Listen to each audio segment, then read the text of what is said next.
வணக்கம் வீவர்ஸ். இன்றைக்கி நம்ம சேனலில் வத்த குழம்பு எப்படி செய்யறதுன்னு பார்க்கலாம். என் சேனலுக்கு சப்ஸ்கிரைப் பண்ணுங்கள், லைக் பண்ணுங்கள், பக்கத்தில் இருக்கிற பெல் பட்டனை அப்படியே கொஞ்சம் அழுத்திடுங்க. வாங்க பார்க்கலாம். ஒரு கடாயில் ஆயில் ஊற்றிக்குவோம். நல்லெண்ணெய் தான். நல்லெண்ணெய் ஊற்றிக்கிட்டோம்.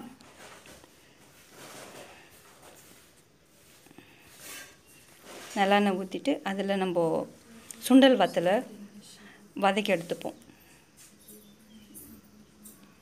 வதக்கி எடுத்துட்டு தனியாக அதை தனியாக ஒரு தட்டில் போட்டு வச்சுப்போம். கொட்டிடுவோம். நல்லா கொஞ்சம் ஓரளவுக்கு நல்லா வதங்கினா போதும், நிறைய வதங்க வேண்டாம்.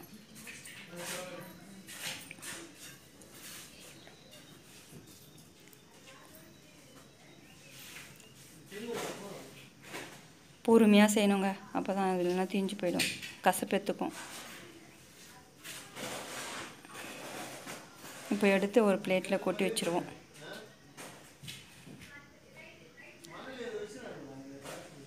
அதே கடாயில் மறுபடியும் நல்லெண்ணெய் கொஞ்சம் ஊற்றி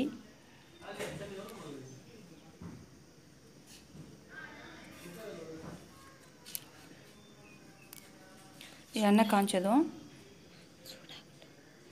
எண்ணெய் நல்லா சூடானதுக்கப்புறம்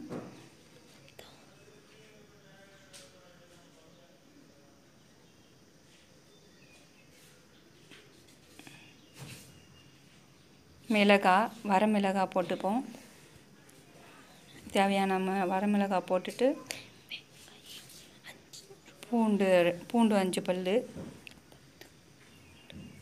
தேவையான அளவு பூண்டு அதிகமாக கூட போட்டுக்கலாம். நமக்கு எவ்வளோ தேவையோ அவ்வளோ போட்டுக்கலாங்க.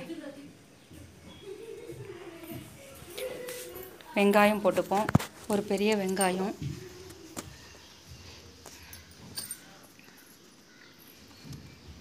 அதை ஓரளவுக்கு கண்ணாடி பதத்துக்கு நல்லா வதக்கிப்போம்.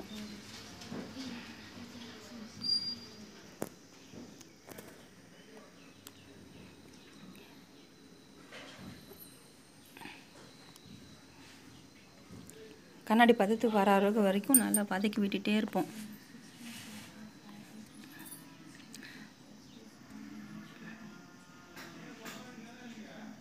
அப்புறம் அதில் 2 தக்காளி போட்டுப்போம்.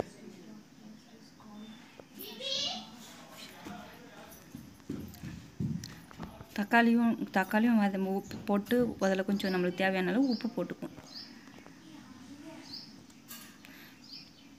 உப்பு போட்டு வதக்கி விடுவோம். வதக்கி விட்டு அதை எடுத்து மிக்ஸி ஜாரில் மாற்றிப்போம்.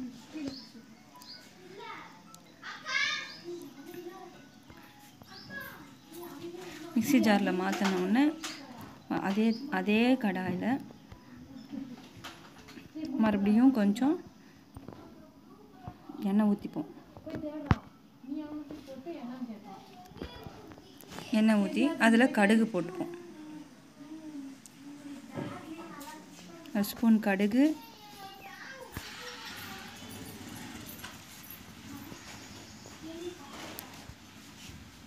கடுகு சீரகம் நல்லா பொரிஞ்ச உடனே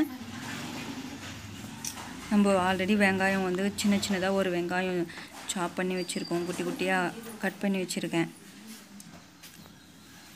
அது போட்டுக்கலாம். பெருங்காயம் போட்டுக்கலாம். கறிவேப்பிலை, காஞ்ச கறிவேப்பிலை கூட யூஸ் பண்ணலாம். கொஞ்சோண்டு கடலைப்பருப்பு உளுத்தப்பருப்பு போட்டுப்போம்.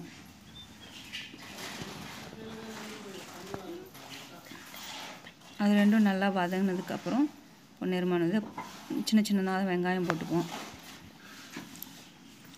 கட் பண்ணி வச்சுருக்க வெங்காயத்தை, சின்ன வெங்காயம் வேணுனாலும், சாம்பார் வெங்காயம் சின்ன வெங்காயம் வேணுனாலும் யூஸ் பண்ணிக்கலாம்.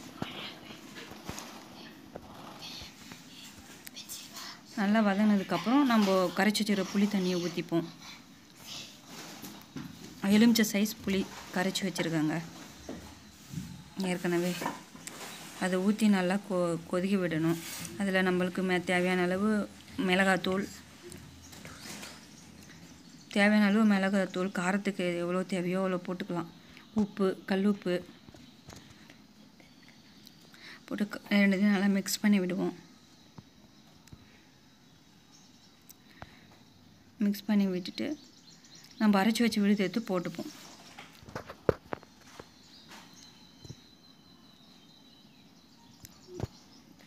போட்டு வறுத்து வச்சிருக்கிற வத்தலையும் எடுத்து போட்டுப்போம்.